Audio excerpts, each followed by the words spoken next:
So, thanks for joining us today. We've got another interview coming. We're here with Paco, former caster for the Challenger side. He is here for this event, taking loads of photos, profile pictures for players. How have you found DreamHack Birmingham? Have you enjoyed the event?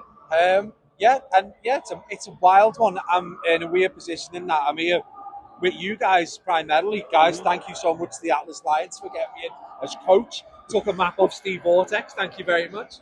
But just to get pictures and just generally meet up with everyone from the challenges scene and players that are a little bit lower than that. I'm also working the event because I'm working for Scan Computers and they've got a stand over in Hall 1. And yeah, I've got nothing to compare it against because we've all attended the small lands. But this is the first really big one that I've been to, and it's been really good. I'm just so glad that everyone's been able to catch up and say hi. I've been able to watch a lot of the plays. I've met players that I've cast over like 50 times. I've never met in real life. We met like 10 minutes ago was just like, do you know who I am? I was like, no. I was like, oh, I don't know what you look like. I've cast over you. You should have been in the league. But yeah, it's been phenomenal. Exposure into the community. Yeah. So, how would you?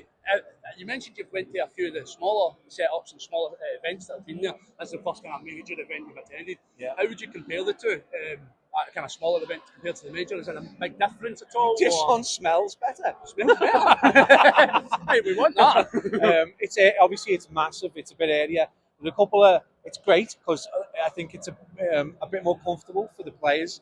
It's great for the spectators and for people like me who are getting content and people like yourselves. There's loads of room to do that. Actually, one of my fears coming to it was that I wouldn't be able to get access, but it's actually been dead straightforward. Yeah, it's very spacious. There's a couple of downsides is a lot of the casters are working remotely, and as a caster myself, you just don't get the vibe. You don't get like when you're at a small event, you can hear the players getting loud. You can hear them shout what they're shouting at each other as well. Yeah. So you can relay that back to the people watching, so they get a better idea. And then later on, when they see the phone video that people have took of being shouting at Felix or something like that, then it makes a lot more sense. Whereas, for the guys who are watching this at home, they're not going to get that as much, and it doesn't appear to be any cameras for this area. So ironically, me and Amir were mentioning this earlier because we had streamed a few games, and before in the scene when we came to events like this, Birmingham 2013, London 2013, other events such like it, there was a lot of people behind the screens live streaming their games, like gaming teams, other teams, and it just doesn't seem to be as prominent as you're saying. I think it's the code issue. So I think obviously everyone you'll know yourselves because you guys did it. But as soon as you get the camera out, and they see that you're live streaming, they're like, don't show the codes. Yeah. I think a lot of people forget that there's plenty of idiots out there who will see the code and try and join the game. It's just dumb. So I think that's probably happened over the last couple of years. I just also think, I don't know, people just want to watch it and get involved. And honestly, people periscoping, even back in the day, you only got a handful of people doing it. It takes a steady hand and a lot of patience to do it. And then you get people in the chat going, can you try a different POV? Can you commentate the score? It's like, man, just watch the game. But yeah, this is lucky you're getting this. It's been phenomenal. It's really weird having a CDL event right next to it, and you can hear how loud the crowd gets. And this has actually been relatively sedate in comparison. So that's one thing. When you go to the really small, like the ones that we've put on ES Hub and Katana have done, when you go to those events, it's very enclosed. You can really feel the vibe. It's a lot more sedate. It feels a bit more polite, this one. It's more open, more spacious. I think it's a good setup as well, the way that they've done the challenges bracket. They're giving a lot of challengers teams a chance to play. I wanted to get your comments on the best of threes, though.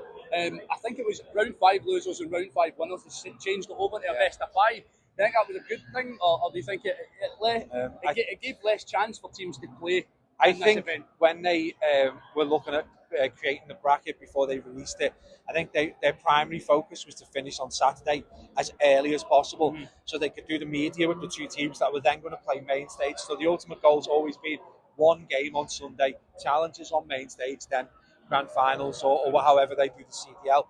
I think that's fluid. I think they've made the decision and thought, we've got through a lot of games. Maybe we can open it up to best of 5. Maybe we can change the bracket, and that's great. That means that the they're listening and thinking on the fly. I agree with what you're saying. So you don't believe that it was set where it's best of 3, then it was going to be best of 5. You think just because of the timing that they had, opportunity, I think they made the switch in the moment. If they've done that's So great it's a as hot well. take, but I do agree. I think it would, and if they have done that, that is phenomenal. Because it does give. The way we were thinking about American teams that have spent a couple of hours flying over, spent a lot of money, Double rounded in 4 games. Double rounded in 4 games, and now it gives them a chance to play even more. I've just spent £7,000. I mean, we laugh, we mock that. Challenges can be a bit of a charity. Like, you're not, as an org owner, you're not going to make any money. Largely, you're just going to be throwing it away for the passion of the game, to support the players.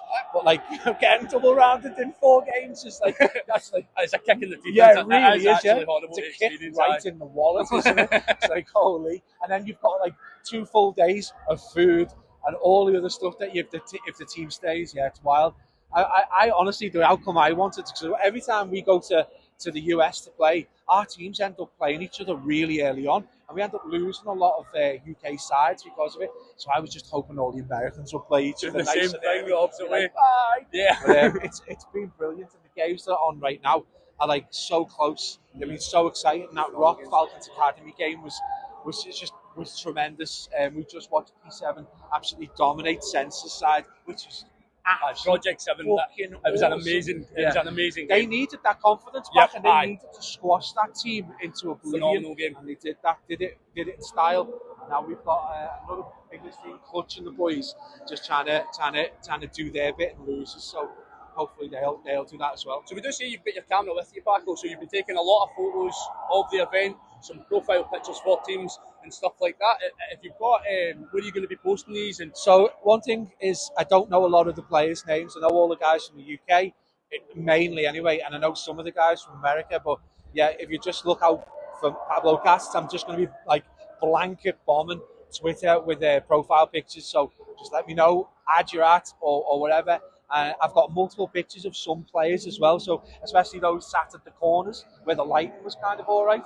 So if you want other pictures and stuff, but I'm just going to blanket bomb them on the timeline. So we will include that at the end, but I do want to say thank you very much, Paco, for joining us for this interview. We very much appreciate it. Take it easy. And we hope we will see you at the next event, because we are going to the Stoke one. Yes. If you're going to be there. Oh, well, yeah, they're going to announce the lineup for that, so keep your eyes peeled. Keep your eyes peeled. Thank you very much, mate.